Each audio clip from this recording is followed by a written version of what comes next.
ہر کوئی دنیا سے جاتے ہوئے اولاد یاد کرتا ہے.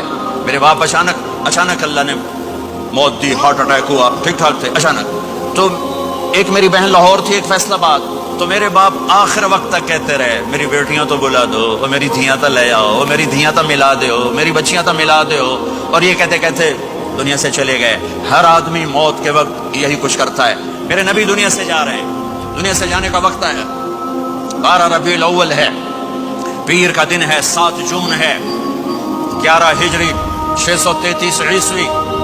جبریل نے آ کے صبح آپ نے ساری بیگمات کو بلایا، رخصت فرمایا ملاقات کی. بیٹے کو بلایا، کان میں کہا میں جا رہا ہوں.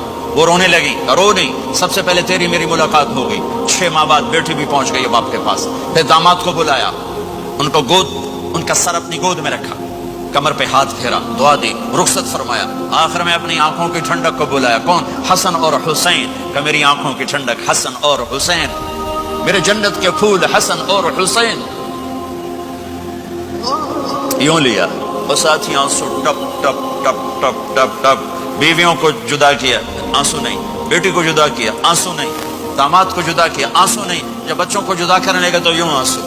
ایک کو زہر میں تڑپتے دیکھا، ایک کا کٹا سر نیزے پہ چڑھتے دیکھا تو آنسو رک نہیں سکے، دعا نہیں کی، ہاتھ نہیں اٹھائے، اللہ کی تقدیر کے سپرد کر دیا. اولاد کو ذبح ہونے کے لیے تیار کر لیا کہ کل میری امت اولاد کے پیچھے جھوٹ نہ بولے، رشوت نہ لے، حرام کاروبار نہ چلائے، دھوکہ نہ دے، فراڈ نہ کرے. بچوں کو کہاں سے کھلائیں، بچوں کو کہاں سے پلائیں؟ کہ یہ میرا حسین کا سر کٹ کے نیزے پر چڑھا ہوا ہے. جب سب چلے گئے تو جبریل آ گئے. آپ نے فرمایا کیا ہوا؟ خاموش کھڑے تھے. کہ موت کا فرشتہ دروازے پر ہے، اندر آنے کی اجازت چاہتا ہے. اپنے نبی کا مقام دیکھو، موت بھی پوچھ کے آتی ہے. آپ نے کہا آ جائے، آپ کی اجازت پر ملک الموت اندر آئے. اسرائیل کا السلام علیکہ یا رسول اللہ. کہنے لگا آپ پہلی ہستی ہیں، میں سلام کر رہا ہوں، میں نے کبھی کسی کو سلام نہیں کیا. کہنے لگا آپ پہلی ہستی ہیں، اللہ نے فرمایا تھا پوچھ کے اندر جانا، بن پوچھے نہ جانا. پھر کہنے لگے آپ پہلی ہستی ہیں، اللہ نے فرمایا آنا چاہیں تو لے آنا، رہنا چاہیں تو چھوڑ کے آ جانا. ہاں، یہ وہ دربار رسالت ہے جہاں موت بھی پوچھ کے آتی ہے. آپ نے فرمایا میں اجازت دے دوں میری جان نکالو گے؟ کہ جی نکالوں گا.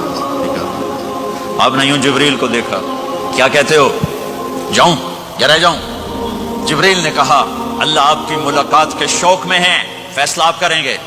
ہاں یہ بات سنانا چاہتا تھا اگلی. آپ نے کہا اچھا جاؤ، پہلے اللہ سے پوچھ کے آؤ میرے بعد میری امت کے ساتھ کیا کریں گے، میرے بچوں کیسا. یہ ساری مائیں میرے بچے میرے بچے میرے بچے میرے بچے. میرے نبی کو تو پتا تھا کہ یہ تڑپ تڑپ کے ایک زہر میں جائے گا اور ایک کا سر کٹ کے نیزے پہ چڑھے گا. کیوں نہیں ان کے لیے ہاتھ اٹھائے؟ ہمارے لیے کیوں روئے کہ جاؤ اللہ سے پوچھ کے آؤ میرے بعد میری امت کے ساتھ کیا کرے گا، میں پھر جواب دوں گا. جبریل واپس گئے، موت کا فرشتہ کھڑا ہوا ہے. جواب آیا یا رسول اللہ آپ کا رب کہہ رہے ہیں آپ کی امت کو تنہا نہیں چھوڑوں گا. مجھے میرے رب کی قسم جو سن رہا جس نے ہمیں یہاں جمع کیا ہے، سنو میری بات غور سے. اگر میرے نبی یہ سوال نہ اٹھاتے تو آج میں اور آپ بھی بندر خنزیر میں بدل چکے ہوتے. میری اور رب کی کوئی رشتہ داری نہیں ہے. اس امت نے وہ سب کچھ کر دیا جو پہلی امتوں نے کیا، لیکن کون ہے جس نے عذابوں کو روکا ہوا؟ وہ میرے نبی کے آنسو، میرے نبی کی آہیں، میرے نبی کی دعائیں، میرے نبی کی فریادیں، میرے نبی کی تڑپ، میرے نبی کا رونا، میرے نبی کا پیٹ پہ پتھر باندھنا. اس نے روک دیا. کوئی نبی جاتے ہوئے امت کے لیے نہیں رویا. واحد نبی ہیں جو جاتے ہوئے امت کے لیے روئے، میری امت میری امت میری امت.